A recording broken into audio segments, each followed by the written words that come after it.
motivational speech title. When a narcissist believes you're too powerful, this is how they react differently. Ladies and gentlemen, you ever notice how some people, the moment they realize they can't control you, they start acting different? You ever see that shift, that hesitation, that fear masked as arrogance? That, my friends, is the reaction of a narcissist. When they realize you are too powerful for them to handle. A narcissist doesn't just thrive on attention, they survive on control. Their sense of superiority is built on making others feel smaller, more uncertain, more dependent on their approval. They want to be the center of your world, not because they love you, not because they genuinely care, but because it feeds their fragile ego. Their confidence is a mask, their charm is a tactic, and their kindness is conditional. The moment they sense they can no longer control you, they panic. And that panic turns into one of two things: destruction or distance. See, narcissists don't respect strength, they fear it. They can handle people who are weak, uncertain, and constantly seeking validation because that's their playground. That's where they operate best. When they know they have a grip on your emotions, they feel powerful.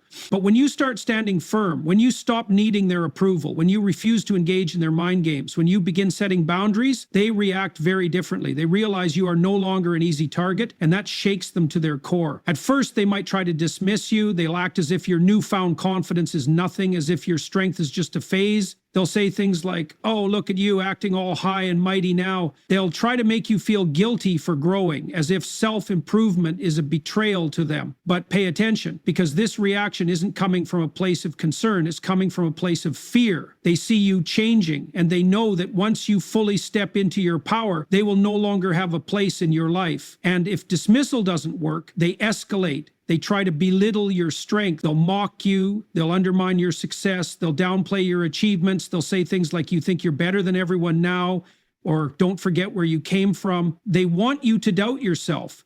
They want you to shrink back into the version of you that was easier for them to manipulate, because as long as you doubt yourself, they still have a way in.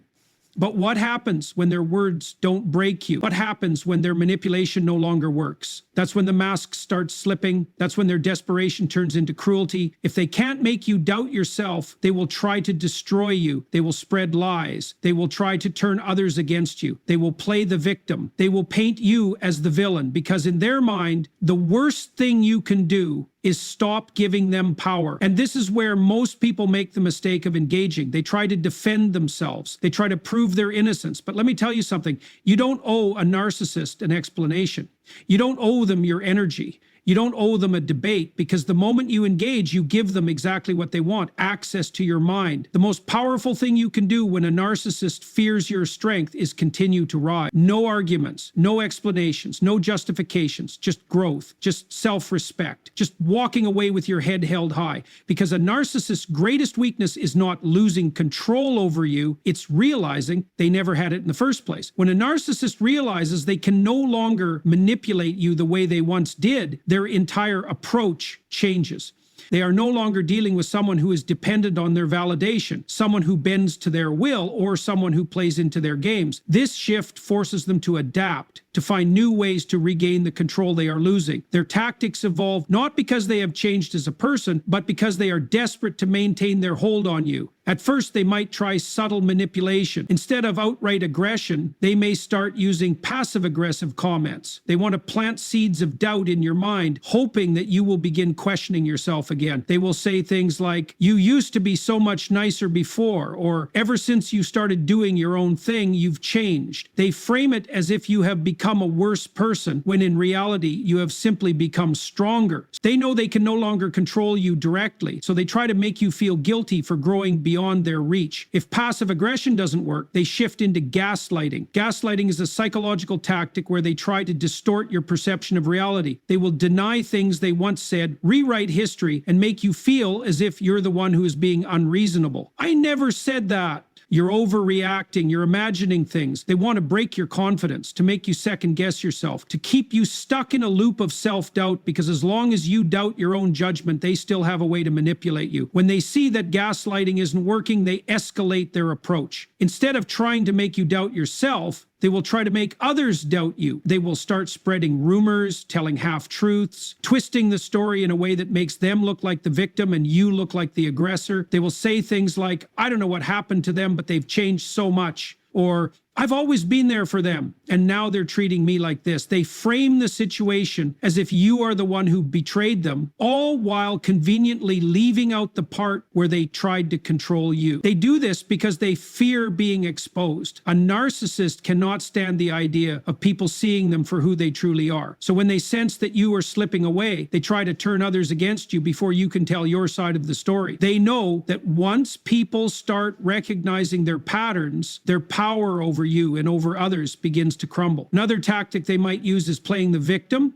Instead of attacking you directly, they will act as if they are the ones who have been wronged. They will exaggerate their suffering, making sure everyone around them sees them as the injured party. They will say things like, I've done nothing but support them and this is how they treat me. Or, I don't know why they're acting this way. I've always had their best interests at heart. They rely on sympathy as a weapon, hoping that people will side with them and pressure you into backing down. At this stage, many people fall into the trap of trying to defend themselves. They feel the need to prove that they are not the villain, that they did nothing wrong. But this is exactly what the narcissist wants. They want you to engage in their game. They want you to waste your energy trying to convince people who have already been influenced by their manipulation. They know that as long as you are focused on clearing your name, you are not focused on moving forward. The key to handling a narcissist changing tactics is to recognize them for what they are: desperate attempts to regain control. When you see through their manipulation, it loses its power over you. When you refuse to engage, they lose their ability to affect your emotions. And when you continue to rise above their games, they are left with no choice but to watch as you walk away from their influence for good. A narcissist's greatest fear is not losing you. Their greatest fear is losing their control over you. And the moment they realize that control is gone, they will do everything in their power to pull you back. But the only way they win is if you let them. So don't.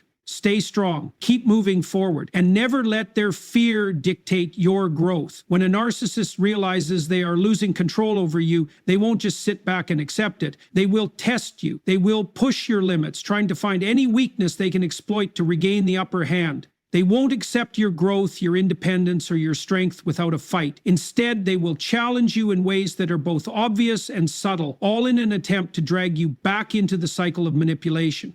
At first, they may pretend to be unaffected. They will act as if your new confidence doesn't bother them, as if they don't even notice the shift. This is a test. They want to see if your strength is real or just temporary. They will watch closely to see if you second guess yourself, if you hesitate, if you look for their approval out of habit. If you do, they will take it as a sign that they still have some level of influence over you. But if you remain firm, if you hold your ground, they will realize that their usual tactics are no longer working. That's when they shift their approach. One of the first ways they will test you is by provoking you. They will say things designed to get an emotional reaction out of you: insults disguised as jokes, subtle digs at your self-worth, reminders of your past failures. They want to see if they can still shake your confidence, if they can still make you react the way you used to. If you respond emotionally, if you get angry, defensive, or upset, they will see it as a victory, because to them, any reaction, even a negative one, means they still have power over you. If provocation doesn't work, they may try to guilt trip you. They will remind you of everything they have supposedly done for you, painting themselves as the one who has always been there for you. They will say things like, "After everything I've done for you, this is how you treat me?" Or, "I guess I was wrong about you." They want you to feel obligated to them, to doubt your choices, to reconsider the boundaries you've set. But this too is a test. They are checking to see if you are still susceptible to their emotional manipulation. If you start explaining yourself, if you start apologizing for simply standing up for yourself, they will see it as a crack in your armor and they will push harder. Another way they will test you is by playing the nice guy. Suddenly, they are kinder than ever. They praise you, they offer help, they act as if they have completely changed. This isn't because they have genuinely learned their lesson. It's a strategy. They are seeing if they can lure you back in with charm, if they can make you drop your guard by pretending to be supportive. This tactic is especially dangerous because it preys on your hope that they have finally changed. If you take the bait, if you start trusting them again too quickly, they will use that as an opportunity to regain control. And the moment they feel secure again, their true nature will return. If none of these tactics work, they may resort to isolation. They will try to cut you off from your support system, making you feel alone in your choices. They will spread rumors, turn mutual friends against you, and create an environment where you feel like no one understands you. They do this because they know that people who feel isolated are easier to manipulate. If they can make you doubt yourself, if they can make you feel like you're making a mistake by standing up for yourself, they believe you will eventually come back to them. The biggest test of all, however, is when they completely disappear. When nothing else works, they may choose to cut contact, acting as if they are the ones who are done with you. This is their final attempt to see if you will chase after them, if you will miss their presence enough to reach out first. This is a psychological game designed to make you feel abandoned, to make you question whether you made the right choice by pulling away. But this too is a test, because if you do chase after them, if you break the silence, they know they still have some level of control over your emotions. A narcissist will test you in every way possible because they cannot accept losing control. They cannot stand the idea that you are becoming someone they can no longer manipulate. But every test is an opportunity to prove that you are stronger than they ever gave you credit for. Every time you refuse to engage, every time you hold your ground, every time you continue moving forward despite their attempts to drag you back, you take another step toward complete freedom. The key is to recognize the tests for what they are: desperate attempts to pull you back into their world. And the best way to pass these tests is simple: don't take them. Don't argue, don't explain, don't fall into the trap of defending yourself to someone who is committed to misunderstanding you. Just stand firm. Just stay strong. Just keep rising. Because the moment they realize you will not break, the moment they see that no matter what they do, you will not come back under their control, that is the moment you win. When dealing with a narcissist, one of the most powerful things you can do is refuse to engage in their games. Narcissists thrive on attention, whether it's positive or negative. They don't care if you love them or hate them, as long as you are reacting to them. The moment you stop giving them that reaction, the moment you detach emotionally and refuse to play along, they begin to lose their power over you. That's why silence and distance are two of the greatest tools you can use to protect yourself. Silence is powerful because it disrupts the narcissist's control. They are used to pushing your buttons and getting a response. They know how to provoke you, how to make you explain yourself, how to get you caught in an endless cycle of arguments and justifications. But when you choose silence, when you decide that their words no longer deserve your response, they are left with nothing. They will try to bait you with accusations, with lies, with guilt trips, but none of it works if you refuse to engage. Your silence becomes a mirror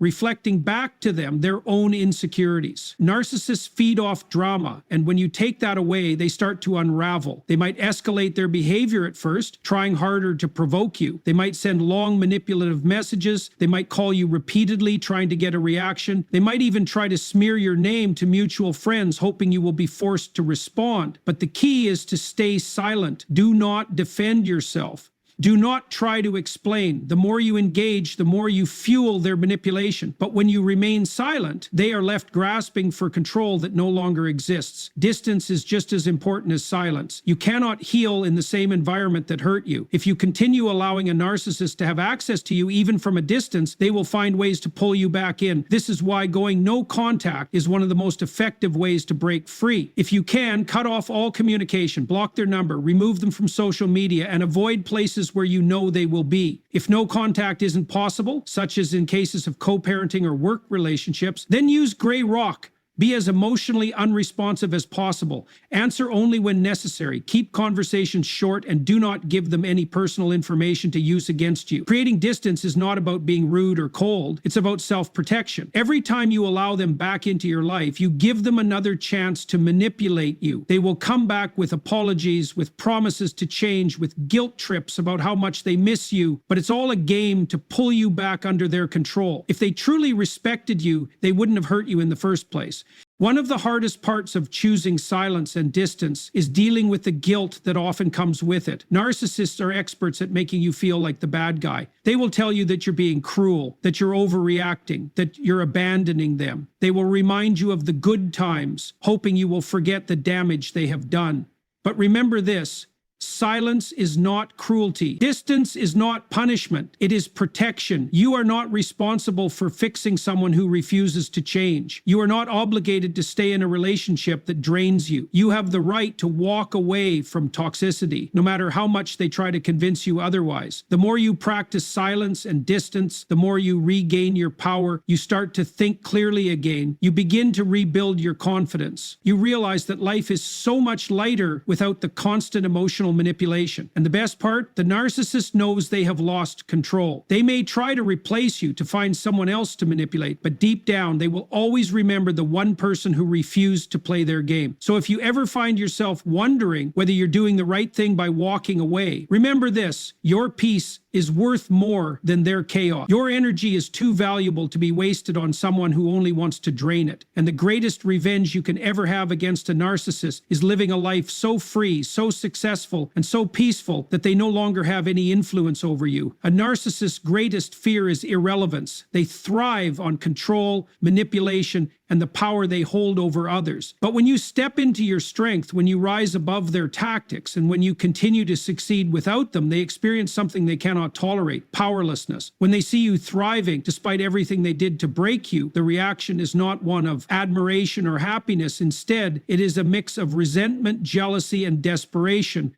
At first, they will pretend they don't care. They will act indifferent, as if your success means nothing to them. They might say things like, "Oh, good for them, but I always knew they weren't anything special." They will try to downplay your growth, dismissing it as luck or temporary. This is their way of convincing themselves that you are not truly beyond their influence. But deep down, they know the truth. You are proving that you never needed them, and that realization eats away at them. When indifference doesn't work, they will look for ways to undermine you. They may spread lies, attempting to discredit your achievements. They will tell others that your success is fake, that you are not as strong as you seem, that you are only where you are because of them. If they can't stop you from rising, they will try to make sure others don't respect or believe in you. They are not just angry that you have moved on. They are angry that you are thriving in a way they never expected. Sometimes their jealousy will turn into competition. Instead of tearing you down, they will suddenly try to outshine you. They will exaggerate their own success, posting about their achievements, their happiness, and their progress, whether it's real or not. They want to make you believe that you haven't really won, that they are still doing better than you. They are desperate to convince the world and themselves that they are still the superior one. But you don't need to compete with them. Your success isn't about proving anything to them. It's about proving to yourself that you are capable of greatness without their approval. If none of these tactics work, they may attempt to come back into your life. They will act as if they have changed, as if they now recognize your value. They might send messages congratulating you, trying to insert themselves into your success story. They will say things like, "I always knew you had it in you," or "I'm proud of you." This isn't genuine support. It's another attempt to regain access to you. They want to attach themselves to your progress, to make you believe they were always on your side. But the truth is, if they had truly supported you, they would have never tried to hold you back in the first place. The ultimate test comes when you do not respond. When you continue thriving without acknowledging them, without feeding into their games, they are forced to face the harshest reality of all: you have outgrown them. And that is something a narcissist cannot handle. They will either spiral into anger, blaming you for their own misery, or they will find a new target, someone else they can manipulate to fill the void you left behind. Either way, their reaction confirms one undeniable truth: your strength is their weakness. Nothing frustrates a narcissist more than seeing you become the person they tried to convince you that you could never be. They wanted you weak, uncertain, and dependent on them, but instead you became confident, successful, and free. You no longer need their validation, their approval, or their presence in your life, and that is the greatest victory you could ever achieve. So let them react however they want. Let them try to downplay your success. Let them spread their lies. Let them compete. Let them fake their happiness. Let them do whatever they need to do to protect their fragile ego. None of it matters, because you are no longer playing their game. You are living your life on your terms, moving forward without them. And that is the one thing they never wanted you to do. Keep rising, keep winning, keep proving to yourself, not to them, that you were always meant for more. Because in the end, your greatest revenge is not anger, not proving them wrong, and not getting even. Your greatest revenge is simply becoming everything they tried to stop you from being. The greatest power you will ever hold over a narcissist is the power of indifference. They thrive on control, on making you doubt yourself, on keeping you trapped in their cycle of manipulation. But the moment you break free, the moment you refuse to engage, to react, to fight for their approval, you take away everything they relied on to keep you under their influence. They will test you, provoke you, guilt trip you, and try every trick they know to pull you back in. They will panic when they realize their control is slipping. They will attempt to manipulate your emotions, to undermine your success, to reinsert themselves into your life. in any way they can. But every time you hold firm, every time you stand your ground, every time you continue rising despite their efforts to bring you down, they lose. You don't need to explain yourself. You don't need to seek revenge. You don't even need to prove them wrong. The best response to a narcissist is simply to live well, so well that they are no longer relevant in your life. Because when they see you thriving, when they realize that nothing they do can shake you anymore, they will have to face the one truth they cannot bear to accept. You were always too powerful for them to control.